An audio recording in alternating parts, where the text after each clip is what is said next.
दिल्ली में DSSB के माध्यम से होने वाली शिक्षक भर्ती के लिए कोर्ट से फटकार के बाद अब शिक्षक भर्ती की उम्मीदें जगी हैं। 26,000 पदों पर यह शिक्षक भर्ती होना प्रस्तावित है। इसके अलावा उत्तर प्रदेश में शिक्षक भर्ती को लेकर के राइट टू एजुकेशन एक्ट 2009 के धारा 26 के तहत कि 10% से ज़्यादा सीटें खाली नहीं रख सकता, कोई भी सरकार नहीं खाली रख सकती है। उस मामले को लेकर के जो अभ्यर्थियों ने कोर्ट में याचिका दाखिल की है, उस मामले में क्या कुछ हो रहा है, साथ ही साथ उत्तर प्रदेश में शिक्षा के अधिकारियों के द्वारा RTI राइट टू इन्फॉर्मेशन के तहत सूचना मांगी गई थी कि कितने पद स्वीकृत हैं, कितने पद पर शिक्षक कार्यरत हैं। उसके संबंध में शिक्षा के अधिकारियों के द्वारा क्या कुछ जवाब दिया गया है, ये जानना और समझना आपके लिए बेहद जरूरी है। साथ ही साथ बिहार में होने वाली शिक्षक भर्ती में अन्य राज्य के अभ्यर्थियों का मामला कहाँ तक पहुँचा, क्या पटना हाईकोर्ट में याचिका दाखिल कर दी गई है, इसके रिगार्डिंग भी डिटेल में बात करेंगे। अंत तक जुड़े रहिएगा। नमस्कार दोस्तों, मेरा नाम है नीरज और आप देख रहे हैं कैरियर बिट यूट्यूब चैनल। अगर आप इस चैनल पर पहली बार विजिट कर रहे हैं तो इसको सब्सक्राइब करते हुए बेल आइकन को प्रेस करना ना भूलें।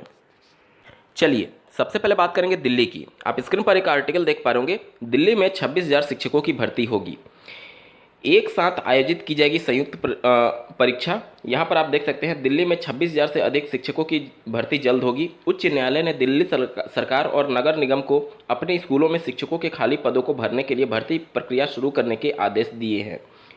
यहाँ पर माननीय कोर्ट ने हर साल शिक्षकों के खाली पद को शून्य करने के उच्च न्यायालय के आदेश का पालन नहीं करने के लिए दाखिल अवमानना याचिका पर यह आदेश दिया है। गैर सरकारी संगठन की ओर से अधिवक्ता ने याचिका दाखिल की थी। दिल्ली सरकार नगर निगम के अधिवक्ता ने कहा कि जल्द ही भर्ती प्रक्रिया शुरू की जाएगी। सरकार के अधिवक्ता ने कोर्ट को बताया कि सरकार द्वारा संचालित स्कूलों में 20,557 शिक्षकों के पद खाली हैं। इन्हें भरने के लिए दिल्ली अधीनस्थ सेवा चयन बोर्ड यानी कि DSSB को आग्रह पत्र भेजने की प्रक्रिया चल रही है। नगर निगम के अधिवक्ता ने बताया कि उसके स्कूलों में 5,750 पद खाली है और दोनों को मिलाकर के लगभग 26-27,000 पदों पर ये शिक्षक भर्ती होने वाली है। अब बात करते हैं उत्तर प्रदेश की। जैसा कि आपको ज्ञात होगा, उत्तर प्रदेश के माननीय इलाहाबाद हाईकोर्ट में अभ्यर्थियों के द्वारा शिक्षक भर्ती जारी करने के क्रम में एक याचिका दाखिल की गई है, जिसका पॉइंट और आधार ये बनाया गया है कि राइट टू एजुकेशन एक्ट 2009 में साफ शब्दों में धारा 26 में ये बातें मेंशन की गई हैं कि जितने भी स्वीकृत पद हैं उससे 10% से ज़्यादा सीटों को कोई भी राज्य सरकार खाली नहीं रख सकती। और उत्तर प्रदेश में 10% से ज़्यादा सीटें खाली हो गई हैं।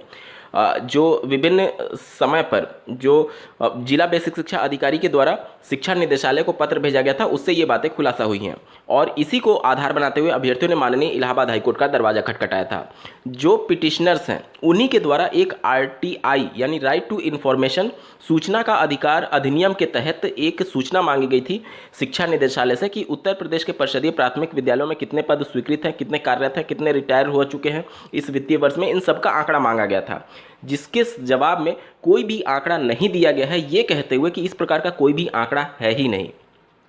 एक बार जल्दी से पूरे आर्टिकल को पढ़ लेते हैं। देखिए, शिक्षक भर्ती का इंतजार कर रहे बेरोजगार ने सूचना का अधिकार अधिनियम के तहत बेसिक शिक्षा विभाग से मांगी थी जानकारी। साहब को नहीं पता प्रदेश में कितने स्कूल और शिक्षक। बेसिक शिक्षा विभाग के अफसरों को नहीं पता कि प्रदेश में कितने स्कूल संचालित हैं और उनमें कितने शिक्षक पढ़ा रहे हैं। परिषदीय प्राथमिक स्कूल में शिक्षक भर्ती का इंतजार कर रहे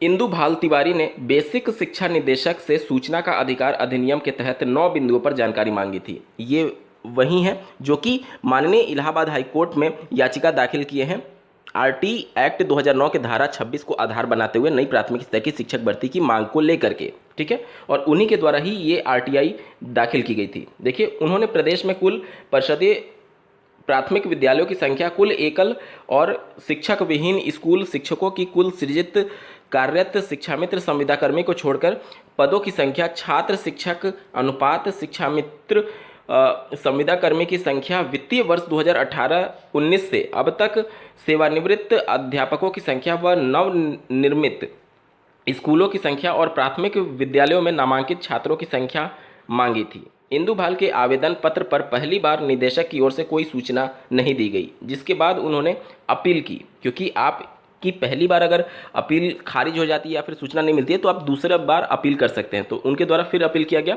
अपील का जवाब संयुक्त शिक्षा निदेशक बेसिक लखनऊ ने 1 जून को ऑनलाइन माध्यम से दिया था।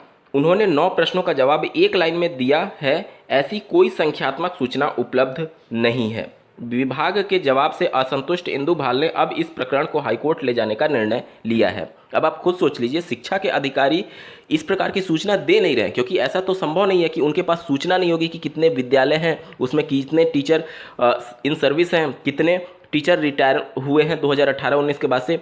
ये तो जानबूझ करके आंकड़े छुपाने वाली बात है। तो अब इस मामले को फिर से कोर्ट में चैलेंज किया जाएगा, यानी जो याचिका दाखिल की गई है उसी में ये आंकड़े जो आरटीआई से जवाब दिया गया है उसको लगाया जाएगा, ताकि बच्चों को तो आप गुमराह कर सकते हैं या फिर सूचना छुपा सकते हैं, लेकिन माननीय कोर्ट जब पूछेगी तो आपको जवाब देना ही पड़ेगा कोर्ट में। तो अब इसको फिर से कोर्ट में चैलेंज करने की तैयारी चल रही है। यहाँ पर आप देख सकते हैं यह स्थिति दुर्भाग्यपूर्ण है।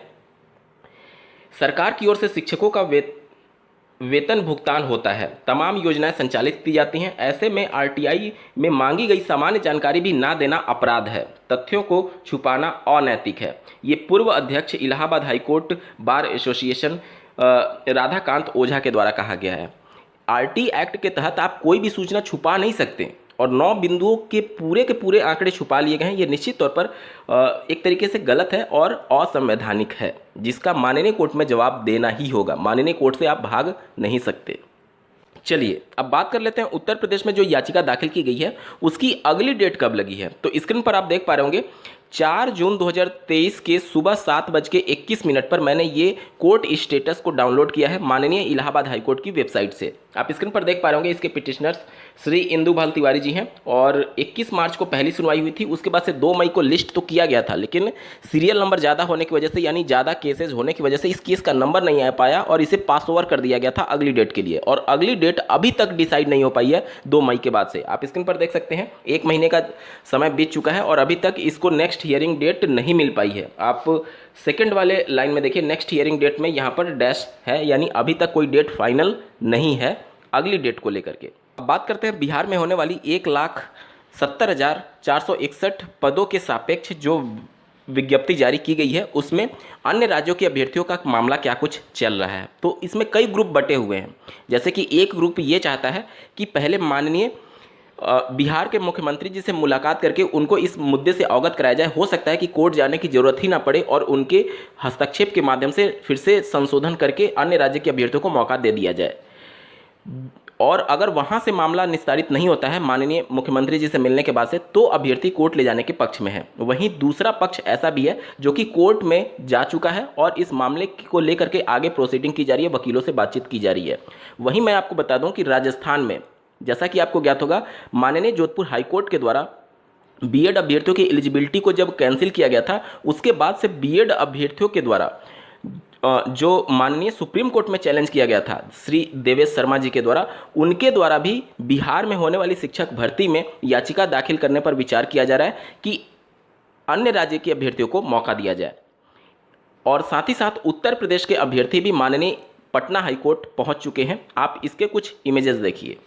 स्क्रीन पर आप देख पा रहे होंगे कुछ अभ्यर्थियों के द्वारा पटना उच्च न्यायालय यानी पटना हाईकोर्ट में उपस्थित होकर के माननीय पटना हाईकोर्ट में याचिका दाखिल करने पर विचार किया जा रहा है। साथ ही साथ कुछ वकीलों से उनके द्वारा बात की गई है। और जैसा कि मैंने आपको पहले ही बताया था कि भारतीय संविधान के अनुच्छेद 16 के अनुच्छेद 2 में और अनुच्छेद 3 में महत्वपूर्ण प्रावधान जो है उसके अंतर्गत किसी भी राज्य के अभ्यर्थी को आप रोक नहीं सकते शिक्षक भर्ती या फिर किसी भी भर्ती प्रक्रिया में शामिल होने से। अभ्यर्थियों के द्वारा इसके संबंध में कुछ वकीलों से वार्तालाप की गई है और याचिका पर विचार किया जा रहा है। तो ये सब कुछ चल रहा है पटना हाईकोर्ट में अन्य राज्य के अभ्यर्थियों को पात्र कराने के संदर्भ में। बिहार राज्य सरकार के द्वारा जो नियमावली 2023 जारी की गई है, अभी भर्ती का सिर्फ नोटिफिकेशन जारी हुआ है और जारी होने से पहले ही बिहार के कई अभ्यर्थियों के द्वारा माननीय पटना हाईकोर्ट का दरवाजा पहले ही खटखटा दिया गया था। एक तो इस पूरी नियमावली को ही कैंसिल करने के संदर्भ में, दूसरा जो नियोजित शिक्षक हैं उनको एक तरीके से इसमें जैसे उत्तर प्रदेश में आप देखेंगे कि जो शिक्षा मित्र थे उनको कुछ वेटेज दिया जाता था उनके अनुभव के आधार पर। तो ये सभी मामले को लेकर के भी चैलेंज किया गया। इसके अलावा जो 2019 में STT का पेपर हुआ था उन अभ्यर्थियों के द्वारा भी माननीय कोर्ट का दरवाज़ा खटखटाया गया है, क्योंकि जो 2019 में STT हुआ था उस समय कुछ वैकेंसीज में जो कि फिजिकल से संबंधित थी उसमें अभ्यर्थियों को नियुक्ति पत्र दिया गया है। तो एक ही नोटिफिकेशन में आप एक पद पर नियुक्ति पत्र दे रहे हैं और दूसरे को दोबारा फिर से परीक्षा में शामिल कराए जा रहे हैं। इस मामले को लेकर भी अभ्यर्थी कोर्ट का दरवाजा खटखटाए हुए हैं। तो कई मामले पटना हाईकोर्ट में पहले ही इस नियमावली को लेकर के लंबित हैं। अब देखना होगा कि जो नोटिफिकेशन जारी किया गया जिसके अंतर्गत 15 जून से आवेदन शुरू हो रहे हैं उसमें राज्य सरकार को कोर्ट की तरफ से क्या कुछ निर्देश दिए जाते हैं या फिर क्या कुछ बदलाव हो पाता है। इस वीडियो को देखने के लिए आपका बहुत बहुत धन्यवाद। भगवान करे आपका दिन शुभ हो।